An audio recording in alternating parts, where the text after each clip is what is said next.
아침 목사에 오신 여러분들 환영하고 축복합니다. 오늘은 너희 중 하나가 나를 팔리라 라는 제목을 가지고 요한복음 13장 18절부터 30절까지 말씀을 함께 살펴봤으면 좋겠습니다. 먼저 18절부터 19절까지 말씀을 같이 읽도록 하겠습니다.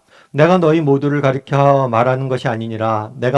나는 내가 택한 자들이 누구인지를 알미라. 그러나 내 떡을 먹는 자가 내게 발꿈치를 들었다 한 성경을 응하게 하려 하는 것이니라. 지금부터 일이 일어나기 전에 미리 너희에게 일러둠은 일이 일어났을 때 내가 그인 줄 너희가 믿게 하려 함이로다. 예수님께서는 제자들과 함께 최후의 만찬을 나누게 됩니다. 유월절 전에 제자들과 함께 만찬을 나누는데 이것이 제자들과 함께 했던 마지막 만찬이었기 때문에 최후의 만찬이라고 불러요. 그런데 이 최후의 만찬 자리에서 예수님께서는 제자들의 발을 씻기십니다. 뿐만 아니라 다양한 말씀을 하세요. 그 중에 하나가 뭐냐면 너희 중 하나가 나를 배반할 것이다. 나를 유대의 종교주의에 대해 팔 것이다. 라고 말합니다. 그랬을 때 사람들이 두려운 마음이 들죠. 누구일지. 그런데 얘기하는 거예요. 너희 모두를 가리켜 한 말은 아니다. 그러니까 너희 모두가 나를 배신하고 팔게 된다는 건 아니야. 그런데 너희 중에 한 명이 나를 팔 것이다. 라고 말씀을 하시는 거예요. 그러면서 어떤 걸 인용하냐면 구약 성경의 한 말씀을 인용을 합니다. 이 말씀은 구약 성경의 시편 49편 9절 말씀이에요. 이 말씀은 구약 성경에 보면 메시아가 이 땅에 올 것이라고 하나님께 약속을 주십니다. 메시아가 오셔서 너희를 구원하고 이스라엘 구원하고 영원한 하나님 나라를 세울 것이라는 약속을 주세요. 그 메시아에 대한 약속이 구약 성경엔 많이 등장을 합니다. 그 중에 하나가 시편 49편 9절 말씀. 메시아에 대한 예언에 대해서 담고 있는 거죠. 그런데 49편 9절에는 뭐라고 되냐면 내 떡을 먹는 자가 내게 발꿈치를 들었다라고 이야기해요. 내 떡을 먹는다는 건 뭘까요? 여러분 식구는 어떤 사람이에요? 같이 밥을 먹는 사람이에요. 그러니까 가족처럼 그런 가까운 사이라는 거예요. 뿐만 아니죠. 내 떡을 먹는다는 것은 가까울 뿐만 아니라 내가 환대를 베푼 거잖아요. 그에게 대접을 한 거죠. 내가 가까이 데리고 있고 내가 정말 기꺼이 나의 것들을 많이 공들였던 줬던 그 사람이 발꿈치를 든다. 발꿈치를 든다는 건 뭐냐면 발길질을 하잖아요. 발길질을 할 때 발길질 하기 전에 발꿈치를 딱 드는 행위를 묘사한 거예요. 그래서 나의 가까운 사람이 나를 뭐 할 것이다? 배반하고 적대시할 것이다. 라는 것을 표현하고 있는 것. 그걸 예언해 둔 거죠. 그래서 미리 구약성경 예언해 놨습니다. 뭘 예언했어요? 제자 중에 한 명이 예수님을 배반하게 될 것이라는 걸 미리 예언해 놨고 그것들을 그 성경대로 이루어졌다는 거예요. 그런데 여기서 우리가 조심할 것이 있어요. 그건 뭐냐면 성경을 응하게 하려는 것이다 라는 표현이에요. 이 표현을 가지고 마치 뭐 그런 거죠. 성경이 이렇게 응하게 한다는 건 이루어지게 한다는 거예요. 그래서 이 말을 오해할 수가 있어요. 마치 유다가 예수님을 배신했잖아요. 그것은 성경에 예언이 되어 있으니까 유다가 성경을 이루기 위해서 어쩔 수 없이 그렇게 했다라고 보는 거예요. 그래서 유다가 성경을 이루기 위해서 그렇게 한 것이고 또 유다가 정말 예수님을 배신한 건 예수님이 죽기 위해서는 유다의 배신이 반드시 필요했다라고 생각하는 거예요. 그런데 그런 것들은 잘못된 오해. 여러분 유다가 예수님을 배신한 것은 철저히 유다의 선택. 그리고 유다가 없어도 예수님의 죽음에 유다의 배신이 반드시 필요한 것도 아니에요. 왜일까요? 그 당시 유대 종교주의자들은 이미 예수님을 죽이기를 결단했어요. 유다가 배신하든 안 하든 예수님은 죽게 돼 있는 거예요. 다만 유다가 사탄의 유혹에 빠진 거예요. 그래서 성경에 유다의 배신이 예언돼 있다고 해서 뭐가 되는 거예요? 유다가 정말 자신이 예수님을 배신한 거를 핑계댈 수 없는 거예요. 정말 제자 중에 한 명이 배신할 거로 성경에 예언되어 있습니다. 그것이 유다가 될 필요는 없잖아요. 유다가 스스로 선택했기 때문에 배신한 거예요. 오히려 이 성경을 응하게 하려 한 것이다. 이것은 뭐냐면 예수님의 뭘 보여주는 거예요? 순종을 보여주는 거예요. 예수님께서는 유다가 배신할 것을 아셨을까요? 몰랐을까요? 계속해서 아셨어요. 내가 안다 라고 표현합니다. 그러면 언제부터 아셨을까요? 지금 이 순간 아셨을까요? 아니에요. 처음에 유다를 선택할 때부터, 유다가 제자로 들어올 때부터 유다가 나를 팔 걸 알고 있었어요. 그럼에도 불구하고 뭘 한 거예요? 유다를 제자로 받아들이고 정말 지금까지 3년 동안 데려 있었고 마지막 순간까지 유다의 발을 씻긴 거예요. 왜요? 유다의 영혼을 사랑해서 그렇죠. 유다가 정말 내가 가리키고 정말 내 사랑을 알고 회개하고 그 길을 안 가길 원하셨던 것 뿐만 아니라 비록 유다가 배신할지 모르지만 배신하겠지만 이것 또한 하나님의 계획에 있다면 내가 순종하겠다는 마음으로 유다를 3년 동안 가르치시고 마지막 순간에 데려오시고 그 다음에 발을 씻긴 것.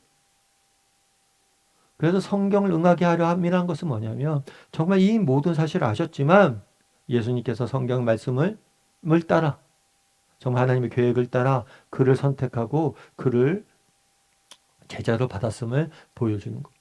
뿐만 아니라 이 일을 너희에게 말하는 것은 뭐를 하기 위함이다. 내가 그인 줄 너희가 믿게 하기 위함이다. 예수님의 제자 중에서 유다가 배신을 합니다. 유다가 배신을 하는 것은 제자들에게 뭐예요? 충격으로 다가왔을 거예요. 3년 동안 자기와 함께 행동했던 정말 가까운 제자가 배신한 거죠. 그것이 얼마나 그들에게 충격을 가져왔겠어요. 하지만 이런 충격 가운데서 염려하거나 걱정하지 말라는 것. 이 또한 하나님의 계획 아래 있은 것이고 예수님이 그라는 사실, 우리를 구원하실 것이라는 사실은 변함없으니까 나를 믿으라고. 정말 어려운 일이 있고 힘든 일이 있겠지만 이것 또한 하나님 앞에 계획 아래 있는 거니까 너희가 믿음을 갖고 믿음의 길을 걸어가라고 이 말씀을 제자들에게 한 거예요. 그래서 미리 예수님께서는 유다가 배신할 거다 하셨고 그것들에 대해서 얘기합니다. 정말 너희 중에 한 명이 배신할 거다. 왜 얘기했습니까? 유다를 정죄하거나 아니에요. 유다를 정죄하려면 유다가 누구인지 밝히면 돼요. 근데 유다를 정죄하거나 유다를 책망하기 위해서 그런 게 아니에요. 왕따시키기 위해서 그런 게 아니에요. 뭘 하기 위해서 그런 거예요? 제자들에게 위로하기 위해서. 너에게 유다의 배신 추격이 다가오겠지만 너희가 믿음을 지키길. 하나님의 이 고난 역시도 하나님의 계획 아래 있음을 믿고 너희가 믿음이 지키기를 원하셨던 것. 영국의 19세기에 영국의 유명한 화가가 있습니다. 그 화가는 누구냐면 윌리엄 홀먼 헌트라는 화가예요. 근데 이 화가가 어떤 작품을 그렸냐면 세상의 빛이라는 작품을 그렸어요. 그래서 예수님, 빛으로 오신 예수님의 모습을 그렸어요. 그런데 이 성화가 정말 어떤 집 앞에, 누군가의 집 앞에 예수님이 서 계시는 모습을 그린 거예요. 그런데 이 화가가 이 그림을 그렸을 때 친구가 이상해 그림이 라고 이야기하면서 뭔가 잘못됐다라고 지적을 했어요. 당신 실수한 것 같아. 친구 실수한 것 같아. 그랬고 왜? 그랬더니만 문에 손잡이가 없어. 문이 있는데 손잡이가 없는 거예요. 손잡이. 그랬더니 헌트가 그런 얘기를 한 거예요. 아니야, 일부러 그렇게 그린 거야. 그럼 손잡이는 어디에 있어? 손잡이는 안쪽에 있어. 빛 대신 예수님은 문 밖에서 우리에게 문을 두드리고 있는 거예요. 억지로 문을 열지 않는다. 우리가 마음의 문을 열 때 그분이 들어와서 내 마음에 빛이 된다. 그날 어쩌면 유다는 마음의 문을 닫아두었을지 몰라. 3년 내내 예수님께서는 그의 마음을 두드렸지만 그는 마지막 순간까지 그 문을 닫고 있었던 것. 우리도 한번 그런 점검해 봐야 돼. 뭐냐면 우리는 정말 예수님에게 마음의 문이 열려 있는가? 내가 혹시라도 마음의 문을 닫고 있고 있지는 않은가? 비록 우리가 유다처럼 예수님을 배신하진 않았지만 그럼에도 불구하고 예수님과 내 사이에 거리가 있고 예수님을 정말 내 인생의 주인으로 받아들이고 문을 활짝 열고 있는지 한번 점검해 봐야 돼. 그래서 정말 우리의 마음은 정말 예수님 앞에 열려 있는지, 그리고 정말 우리가 예수님 앞에 우리의 마음의 문을 열고 그 예수님을 따라, 빛 대신 예수님을 따라 살려고 할 때, 비록 우리 인생에 어려움들이 있지만 마침내 우리의 메시아 되신 예수님께서 우리를 구원하시고 마침내 우리를 승리케 하실 거예요. 그 사실을 믿고 정말 우리의 세상의 빛 되신 예수님을 내 마음에 모시고 한 걸음 한 걸음 예수님의 인도하심을 따라 살아갈 줄 아는 저나 여러분이 되기를 주님의 이름으로 소원합니다. 우리 함께 기도했으면 좋겠습니다. 기도하실 때 오늘 말씀 기억하면서 기도했으면 좋겠습니다. 정말 그날에 유다는 정말 마지막 순간까지 예수님에게 마음의 문을 열지 못했고 예수님을 파는 자리까지 나아가게 됨을 보게 됩니다. 비록 우리가 유다 같은 존재는 아니지만 정말 우리는 얼마나 예수님에게 온전히 마음의 문을 열고 그분을 내 마음에 받아들이고 그분의 인도하심을 따라 하루하루 살아가고 있는지 돌아보는 하루가 되게 해달라고 기도했으면 좋겠습니다. 그리고 정말 우리가 마음의 문을 열고 예수님을 받아들였을 때 비록 우리 인생에 어려움과 고난과 역경이 있겠지만 마침내 우리는 승리하게 될 것. 그런 믿음을 가지고 예수님을 따라 예수님을 마음에 모시고 살아가는 우리 모두가 되게 해달라고 이 시간 한 목소리로 같이 기도하도록 하겠습니다. 기도하시겠습니다.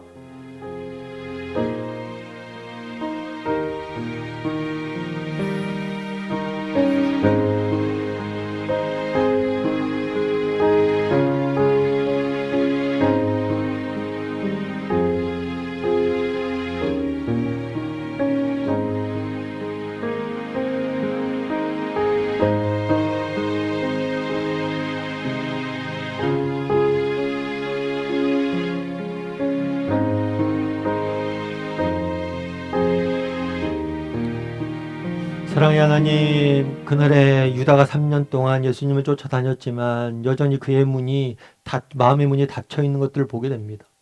혹시 유다의 모습이 우리의 모습은 아닙니까? 우리가 오랫동안 예수님을 믿었다라고 이야기하고 나는 그리스도인이다 이야기하지만 내 마음의 깊숙한 곳에는 마음의 문을 닫고 지내고 있지는 않은지 돌아보게 도와 주시옵소서. 그리고 정말 우리가 마음의 문을 열고 예수님을 내 인생의 주인으로 받아들이고 그 분을 따라 빛 대신 예수님을 따라 하루하루 이 험한 인생길을 살아갈 줄 아는 우리 모두가 될 수 있도록 주여 은혜를 더하여 주시옵소서. 비록 우리에게 예수님을 믿지만 우리에게 어려움과 고난이 있겠지만 우리가 빛 대신 예수님을 따라 살아갈 때 마침내 승리하게 될 것을 믿습니다. 그런 믿음으로 오늘도 믿음의 길을 걸어갈 줄 아는 예수님과 동행하며 하루하루 정말 살아갈 줄 아는 우리 모두가 될 수 있도록 주여 은혜를 더하여 주시옵소서. 하나님께서 오늘도 우리와 함께할 줄 믿사오며 모든 말씀 예수님의 이름으로 기도드립니다. 아멘.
다시 주님을